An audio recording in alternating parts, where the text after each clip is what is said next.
Hello everybody and welcome back to Monday Night Mythbusters. I hope that everybody is getting ready for the holiday season but has made a little bit of time to sit down and enjoy us and learn how to avoid the flu this season. So if we could, as people are coming in, if you just want to give us a shout out, give us a thumbs up on whether you have had the flu recently or not. And while you're doing that, I'll just tell you a little bit, just introduce myself because I haven't done that yet. I'm Dr. Carolyn George from Vita Integrative Medicine, and this is Leslie Harrington, Transformational Coach. Hey guys. So we've had a little unexpected hiatus, but we are back at it and ready to spread all this great information that we know that you will be empowered by learning. Yes. Right. And I was just starting to hear the whole, I got a cold, I got the flu. We had some people on our recent vacation that started to get sick towards the end. So it's here. It's definitely starting up. No, it's definitely around, right, yeah. And it's throughout the U.S., but also in other countries, right? It just, it kind of peaks at different times in different places, but just check with your local medical people and find out if it's in your area, wherever you happen to be living. But if you're in the United States or Canada, then it's here, whether you live in the north or the south. Yes, yes. So we have with us Marianne and Anastasia. Welcome. It's great to see you both. And we've got, I think, a couple other people signing on here. So while people kind of settle in and get ready, let me tell you just a little bit about the flu, what it is and what it is not. And then we're going to dive into the 10 ways that you can try to save yourself from that, how you can protect yourself from learning those kinds of things. Yeah, a lot of good different ones. Right, exactly. So the flu is a virus, much like a cold, which is also a virus, and different from strep throat, which is a bacteria. Different from pneumonia, which can be viral or bacterial, but we typically think of the bronchitis. Bronchitis can be viral too, or bacterial.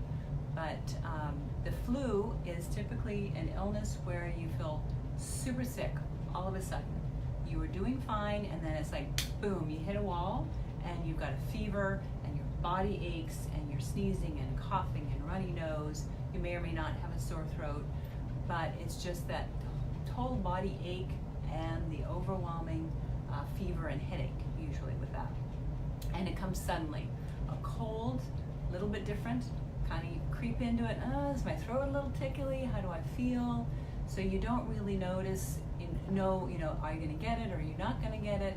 And then all of a sudden, you've got it, right? So cold's kind of more gradual, and then the virus from the flu is boom, sudden. See what I did? Yeah. I turned this sideways. So we're trying to figure out something technical here, so excuse us if we do that. There we go. Maybe that way. Did that flip us back? I don't know. Nope, it says quiet mode turned on. Uh-oh. We might need to reboot. Okay. Can everybody hear us? Give us a thumbs up if you can hear and see us, because we're not sure if we're transmitting or not. I think we're sideways. Okay, so Well, where did our screen go? I think it went over here. Ah. There we go. Let's see what we've got. Sideways. Okay, are we getting Okay, the thumbs image up? is upside down. Can you hear us, Lita? Yeah, we might. Oh, we are sideways. Okay. Okay. Let's reboot. Yeah, but let's try this. Let's see if we can do this while we're still she live. said we can hear you. Okay. And I'm going to. Can you? Oh, bugger. Oh, no, Karen. That touchscreen. Okay. So, is that now? Yeah, it looks like if the words are down, it should be. It'll pop up in a second. Okay, we're gonna see, and then I'm gonna. Okay, so you can see Yes, me now. So now we're good. So now we just have to put ourselves up this way. I'll have to put it that way, and we'll have to. Oh, now we're gonna be narrow. Yeah, we're gonna squish together. This is kind of weird. Okay. Hi. Anyway. Oh wait, it's a little better. Yeah, so we got it. Okay, thanks, Sally. Okay, don't touch anything. So we don't know what we did to turn things sideways, but well, now you can see the full back room of the bamboo. It's right, so you can see that and just zen and relax. And that's, you know, a week before Christmas and all the chaos is going on. You can just sit back and relax. So I just wanted you to know what the flu is and what it's not, because antibiotics will not help the flu. You can use antivirals like Tamiflu, but antibiotics not indicated for the flu. So if you get it, you're pretty much going to be sick, right? So generally the flu will last a solid week of fever, 5 to 7 days of high fever, 103, 104, 105, with no end in sight until it finally breaks, usually 7 to 10 days later, but you feel lousy for 2 weeks. So it really is best to try to prevent getting the flu. Yeah, right? so that's what we're working on. Rather than dealing with the Tamiflu after you get it. Because Tamiflu works, but not all the time. It's not 100%. So that's what the flu is and what it's not. So let's dive into some of the ways that we can try to prevent you from getting the flu, okay? So does anybody have any ideas? If you do, kind of just shout them out, just throw them out there, and we'll start talking about some of them. And if anybody wants to know if there is any good solid evidence behind certain things, I'll tell you what I know, if I've heard of any research behind certain treatments or ways to prevent the flu. But let's start off with number 1, water. Yes, hydration. Hydration. Big deal. Oh. Yeah, so, you know, it's not just about water, it's about the quality of the water that you're drinking too. So it is important to understand that your typical tap water has quite a bit of chemicals, pharmaceuticals, things in it that our regular municipal system is not actually getting out. So if you can do water that's going to be either in glass bottles, so you're not having to worry about BPAs, you want to get a spring type of water that's going to have a good mineral content, so you want to have good quality water. Reverse osmosis, we can do a whole show on water, but just making sure that you're sufficiently hydrated. So hydration is key when it comes to preventing the flu, let alone if you have it, and making sure that you're hydrating. So water is, I guess, we're not going to put these in order of importance, because all of these things are going to combined put you in the best state so that your immune system is ready to take on even like the slightest tap on the shoulder that you might get from the flu. Right. So water, making sure you're hydrated, it helps you to detox. Your immune system needs it to fight off any little infection. So drink plenty of it. Even if you're in a cold environment, you need a lot of water. Yeah, I notice when I'm cold, I don't drink as much. Yeah, and you need just as much to stay warm, etc. So yeah, and you can do hot tea and get your hydration from mostly non-caffeinated beverages. But so hot tea, some, you know, if you're doing some juicing, like green juicing, things like that, you're still getting some hydration. Yeah. As long as the foundation and the base is water. Oh, okay. You know, you don't want to be doing like Pepsi or... Right, no, not sodas. Please don't do sodas. Those don't help. So then Marianne said hand washing, and absolutely, that is super critical. That's going to be number 11 on the list. Yeah, good one. We got lots of good ideas, but hand washing really helps to remove the germs from your hand. So when you use the triclosan, the hand sanitizers, that's not as good. That helps to kill them, but you really want to just wash them away. So washing with soap and water is better than the hand sanitizers. But if you're stuck, hand sanitizers will do in the short term, but just go wash your hands as soon as possible once you have removed yourself from that situation.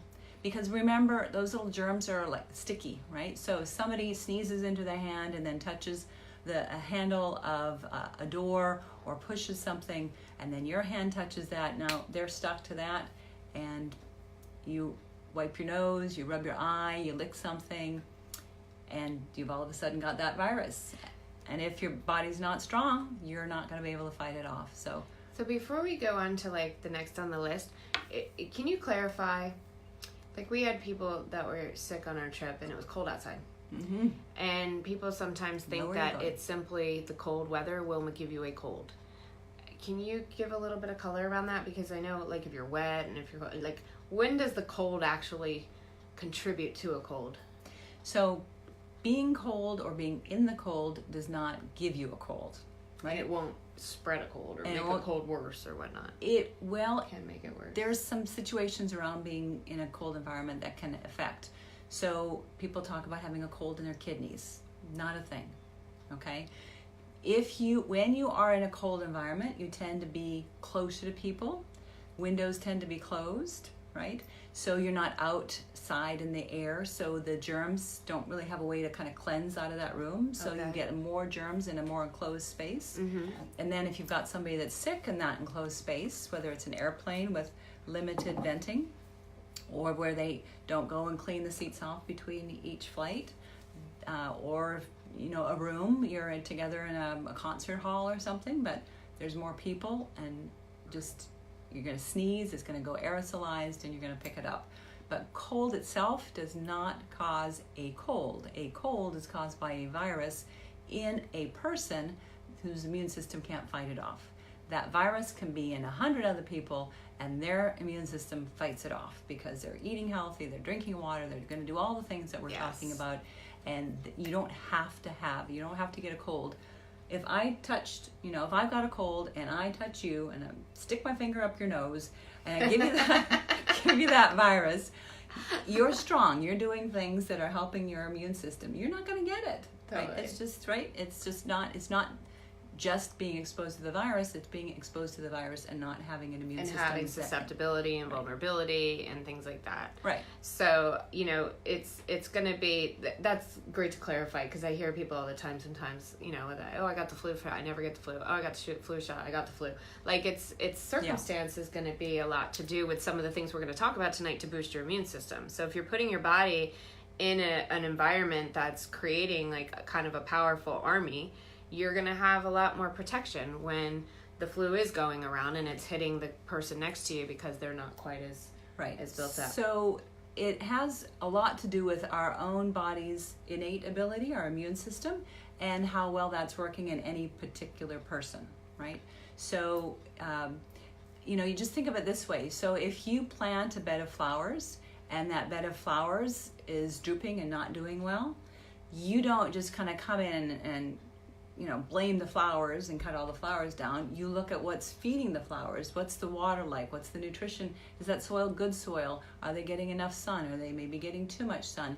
So you want to look at the environment rather than just kind of cutting down the flowers and saying they're no good, or spraying them all with antibiotic sprays, if you want to take that analogy. So really, it's all about your immune system. Okay. Because it's not just the bacteria or the virus, it's where it's trying to get into, and if we are able to protect ourselves or not. Okay, so let's hit on some of these topics. We've got 10 to run through pretty quickly. Some are pretty easy to graze over. Yeah. Others are going to have a little more color around them, because you might not have heard of some of these solutions. But one that you will not find unfamiliar is vitamin C. Right. So all kinds of ways you can get vitamin C through your nutrition, in terms of some of the foods that you eat. But in a case when we're dealing with building the immune system, you might want to be doing something supplemental, or kind of overdosing a little bit than you normally would take in your everyday vitamin C intake. Right. So you can go to the higher dose vitamin C.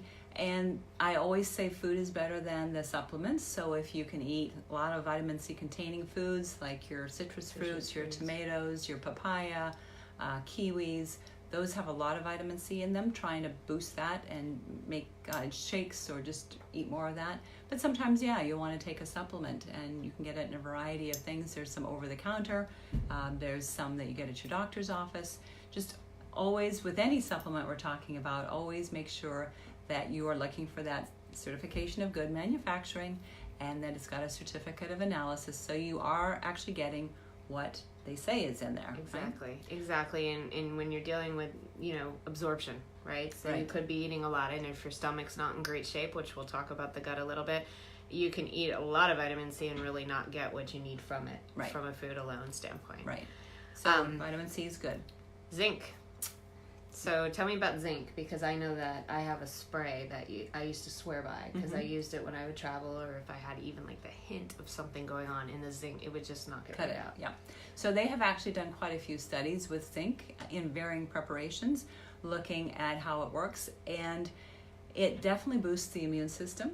It's better if you take it before, at the beginning of a cold, rather than when it's well established. So If you're 3 days into the flu and you start taking zinc, it's not going to help you that much. But if you are starting, especially with the cold where you get that little niggle, with the flu, remember I told you with the flu kind of hits you hard, you got it before you knew you had it. But with a cold, if you get that little niggle in your throat or your ears and you feel a little under the weather, then starting to take some zinc immediately. And looking at the doses, they generally recommend about 50 milligrams a day, which is a high dose. So you can break that up into 25 milligrams twice a day and take it with food unless you've got a rock solid stomach, because it can make you quite nauseous.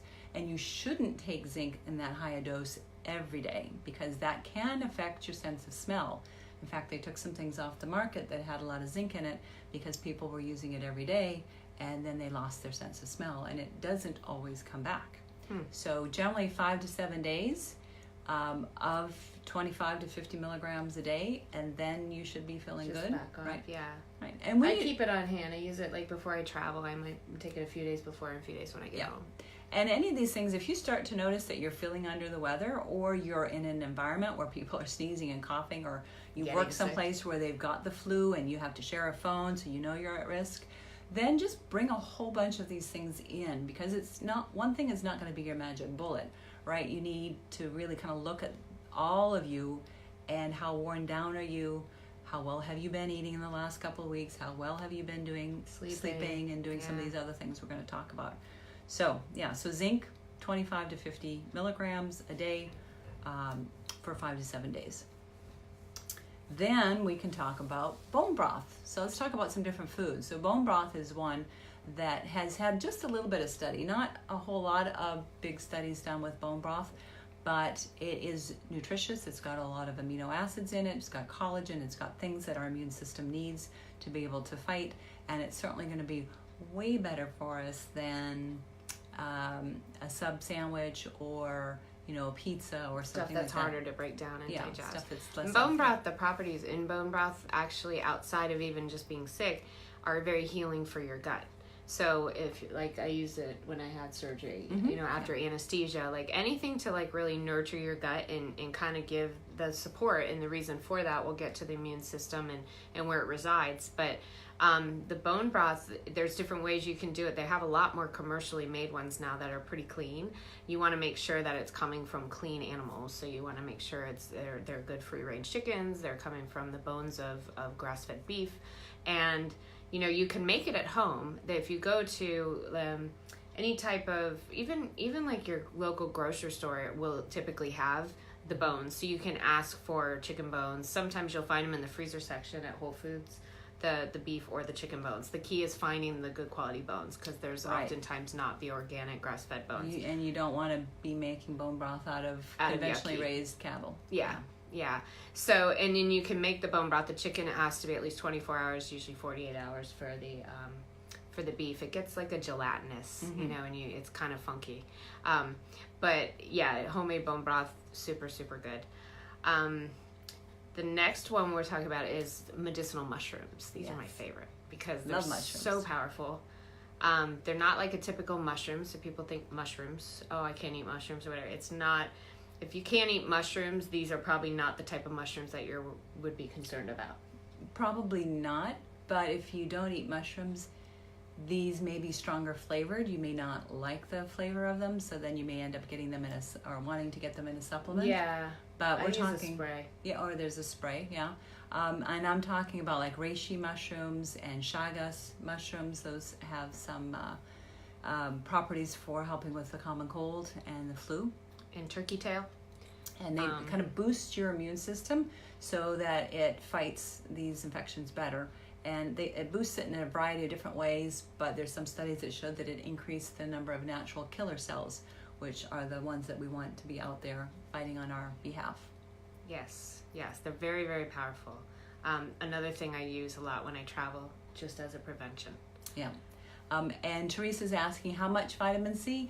1,000 to 2,000 milligrams is a good place to start, and you can kind of go up from there. If you go too high, you're going to get diarrhea. So, just kind of moderate and see how you're feeling with that. Okay?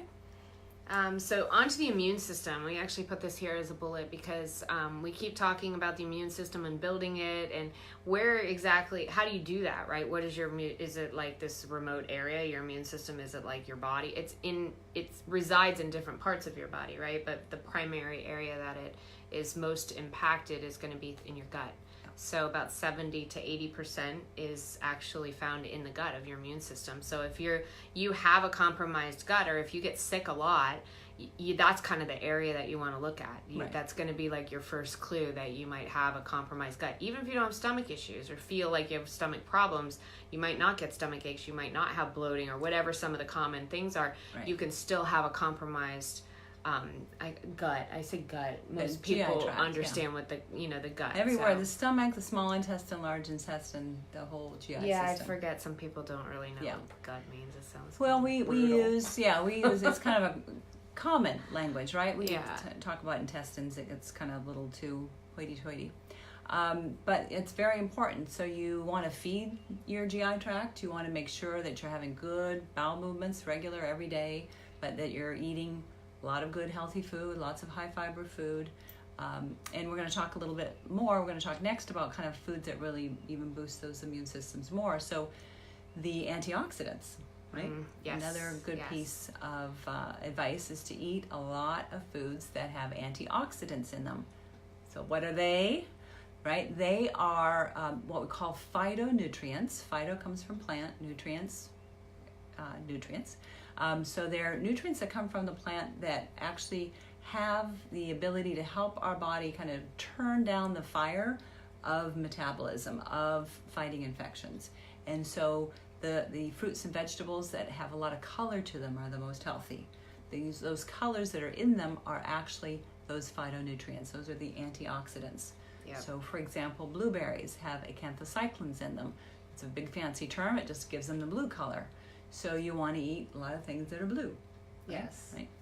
Then you've got resveratrol, which is in red things. That's another antioxidant. And so you can go kind of down the list. It doesn't really matter what their big names are, but if you try to eat a very colorful diet, eat 1 or 2 green foods, yellow foods, purple foods, red foods, orange foods. You try to eat a variety of different colors every day. Yeah. Then you get in those antioxidants. And I think it's important to note when you're talking about vegetables and fruits in general is to pay attention. We've talked a lot about the EWG.org and the Dirty Dozen and Clean 15. If you go to the EWG.org, you can find the list of these different types of vegetables that are going to be the cleanest, and you want to make sure that you're buying organic wherever possible, especially on those Dirty Dozen. The other thing is the seasonal foods and why it's important to have seasonal foods. So when you're pulling in some of these, you want to be looking at your farmers markets, the stuff that's more local, so that you're not dealing with the transit, the changes in temperature, the damage that goes along the way, the time in between the time that it's packaged, put on a truck, shipped country, wherever it's from. Those are some of the things that impact the quality and the actual amount of nutrients that the food can provide. That's why sometimes frozen is sometimes better, because it's frozen and it actually preserves the nutrients before. Freeze right away. Yeah, so again, you still want to have the quality and pulling it from the right source. But so when they typically say it's a fruit on a tree, so when they pull it off of the tree, if they have to transport it 1,000 miles or more, they're going to take it off that tree before it's fully ripe, because they don't want it to over ripen in transit. So they'll take it off when it's underripe, which means you don't have all those nutrients in that fruit or vegetable. Mm-hmm. And then hopefully it will ripen appropriately during transit, but you have to remember it's now been pulled out of its natural environment. It can't take anything else from the soil or from the sun or from any connection with the earth. It's got to just kind of rely on what was already in it and what chemical reactions might already happen. So they do tend to be things that are transported multiple thousands of miles do tend to be less nutritious than something that you're going to get that was locally grown and pulled right when it was just at that point of being the most nutritious and sold within a couple of days. Yes, yes. So eating locally is a very important thing, and that means you're eating in season also. And there's some people that really believe, and I think it would be interesting to see some studies, but looking at how we've evolved to eat in certain seasons and different people, different races, different cultures have evolved to eat certain things depending on where they grew up. The Inuit versus, tribes in the Amazon are going to be eating different things because they're going to have different seasons. But our gut and our body is probably evolving, even as we speak, to try to get used to those changes. Yeah. Yeah. So guys, start thinking about questions because we're going to wrap up. We have 3 more topics we want to hit on. I want to talk about chicken noodle soup because I thought it was pretty interesting. And then we'll talk about the last 2 that we're going to highlight, kind of quickly. But chicken noodle soup. So is this myth or the real deal? It is folklore, but it is the real deal, right? So they have done some studies, not a lot of studies, but when they did look at the chicken noodle soup, they did some interesting studies where they gave it to people and then they looked at their immune system, and they found that their white cells, it prevented the white cells from kind of inflaming and migrating to areas so that they could feel better. It helped the symptoms for sure, but it looked like it also helped to maximize the work of or minimize the work of the immune system and maximize the benefits. So what in chicken noodle soup is a magic ingredient? I would say it's love, but it could be the broth. Could be the broth, could be the onions, could be the garlic. I mean, there's many different things, but throughout cultures, almost every culture has something like a chicken noodle soup that they give to their sick family when they're healing. Yeah. Very cool. Yeah, so there is some studies behind that. They've actually studied it. So sleep, you guys, we talk about sleep for everything. It's no exception when it comes to immune system, and actually it's part of how you keep yourself up and going every day is getting that quality sleep. So we've gone into pretty deep conversations about sleep and the circadian rhythm, keeping things on track. Pretty much everybody knows if you have a couple nights bad sleep, like everyone feels wrong. Way more likely to pick something up. Yes. They've studied that too, and it jumps like by about 40%, I think, each day that you don't get sleep. You're 40% more likely to pick something up because your immune system is just not able to regenerate. Yeah. And listening to your body. So the last one is exercise. And, when do you kind of sit it out versus just powering through when you're starting to feel funny, or the exercise will boost your immune system in general if you're on a regular exercise program. But if you're feeling kind of lousy and you kind of feel like something's happening, go with something more restorative. Work on your meditation, go for a walk, work on doing some yoga or something that's going to be a little more helpful for your body versus breaking down, because most of the more intense exercise is actually catabolic, so it's going to be breaking down.